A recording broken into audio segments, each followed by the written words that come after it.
Hi, I'm Joe Hunter and I'm here today on the T-43 Gator, which is about to be retired from Randolph Air Force Base. I'm sitting inside the aircraft, I've got my navigation station in front of me. We're about to take a 2-hour flight all around West Texas, and it's looking like a great day for flying. Use the cursor. There you go. Okay, so from Randolph, we'll be going to the J2 until we reach the Stonewall 265 radio, and then turn west on the J138 to Point Shot, which is our departure point. Have them to evacuate. Stay in your seat until I give the command, evacuate, evacuate, evacuate. There will be one long bell following that evacuation command. Then you can get out of your seat. Take what you've got, leave your purses, leave your cameras, leave all your equipment. We can replace that, we just can't replace you guys.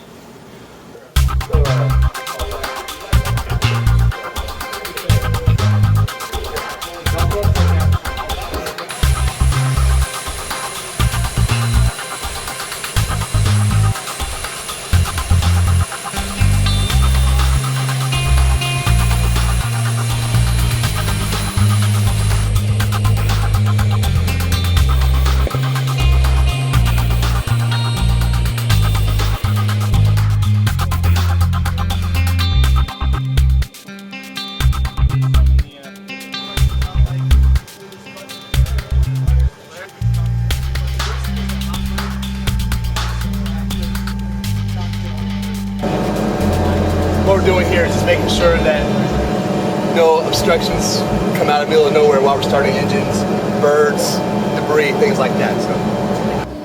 Ground Gator 01, taxi with India.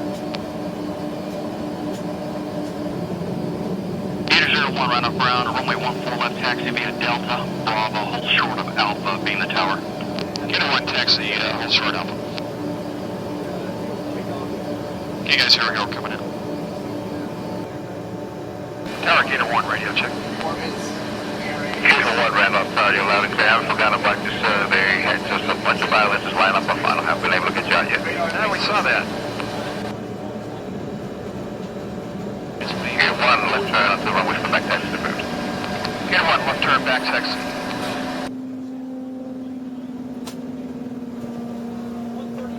Gator 01, runway 14 left, wind 140 and 8 estimated. Clear for takeoff. Remember takeoff, Gator 1.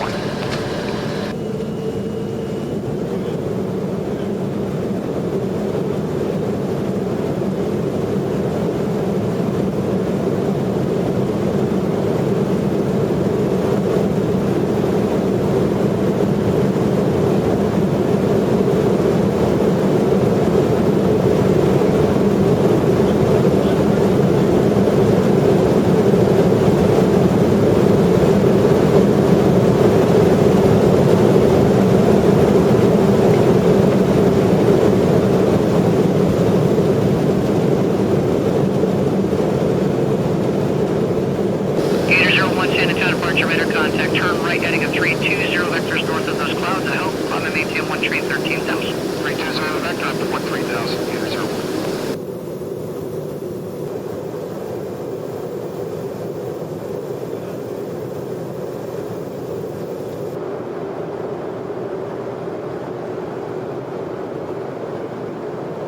I'm Lt Col Pete Deitschel, commander of the 562nd Flying Training Squadron, San Antonio, Texas.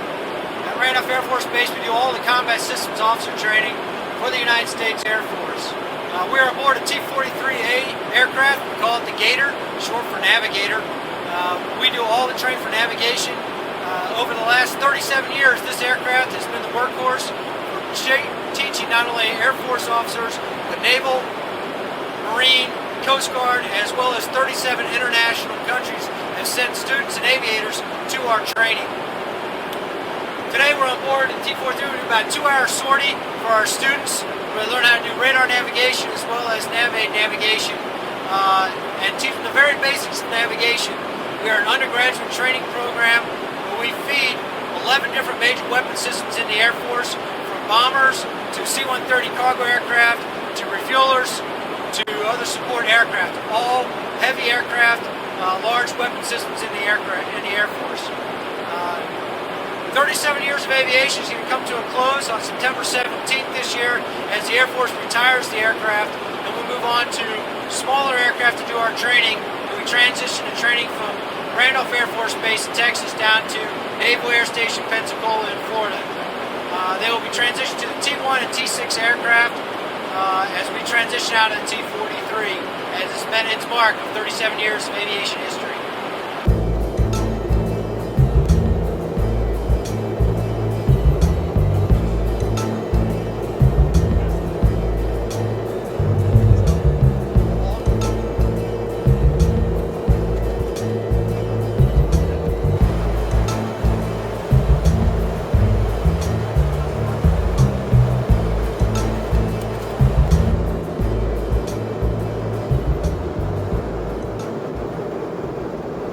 Most of our students go to a C-130 aircraft, so most of them are used to dropping off troops.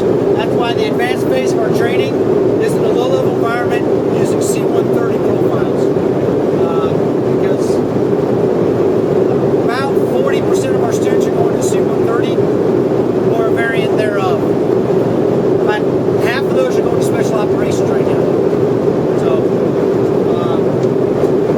The other guys go to support aircraft, the guys go to tankers like I flew, refueling aircraft. Those guys are going to where they refuel special operations aircraft. So we give the skills on how to get to a point in time in the sky and do the coordination with another aircraft to get them together. So when they get in the operation world, that's their satisfaction they get. Getting two aircraft taken off from completely different places. Usually if we're doing special operations, there's no communication, no lights. They hook up to somebody in the middle of the sky at night, 3,000 feet off the ground. Magically it happens. It's a pretty cool job.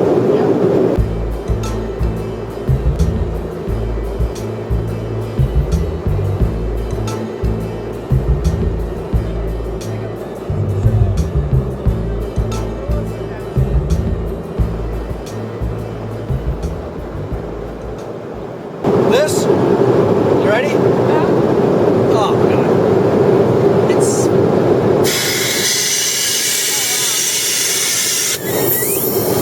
and it literally stuck. Wow, that's loud too. Yeah.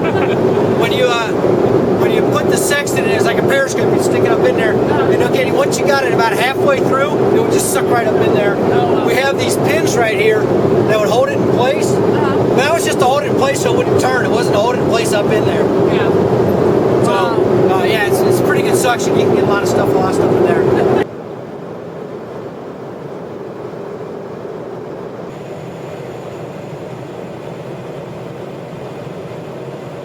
Okay, so what's it actually pinging off of? The terrain? The terrain, anything that's metal or concrete is going to be a stronger return. So the cities, Right. you're going to get a stronger return. Things like runways and lakes, Right. radar energy is going to bounce off of it and not get a return. So sometimes it'll show up as a blank spot. So Okay. it's a darker area. Okay, so you kind of have to learn what to look for. Right, you have to understand the general principles of radar. What absorbs energy, what returns energy, and the students go through academics on those different types of aspects of the radar Okay. before they even get into the jet.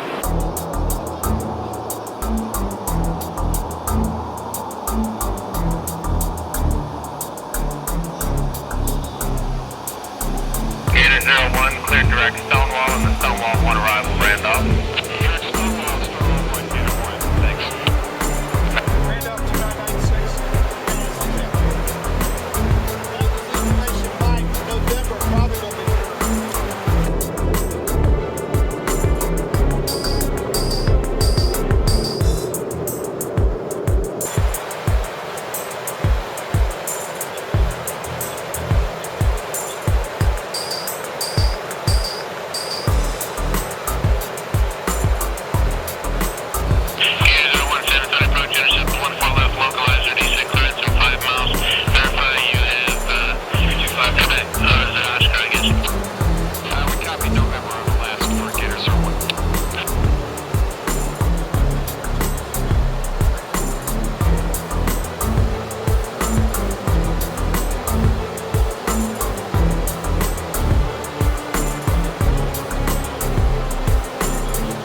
Sierra Gator 1, 12 miles ILS, full stop, field in sight, with that screen.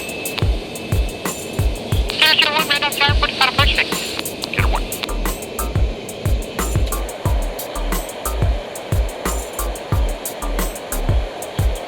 Gator 01, final approach fix, gear down, full stop. Gator 01, runway 14 left, wind estimated 1806, clear to land. Clear to land, Gator 01, 9, system Alpha.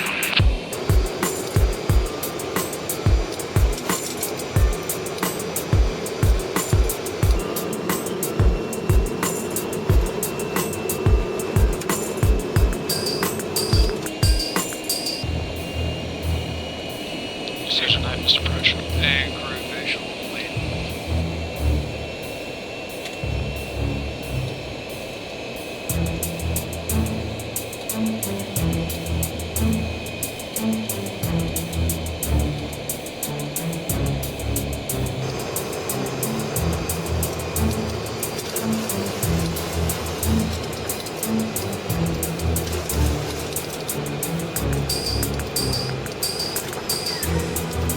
Ground Gator 01, clear the active taxi.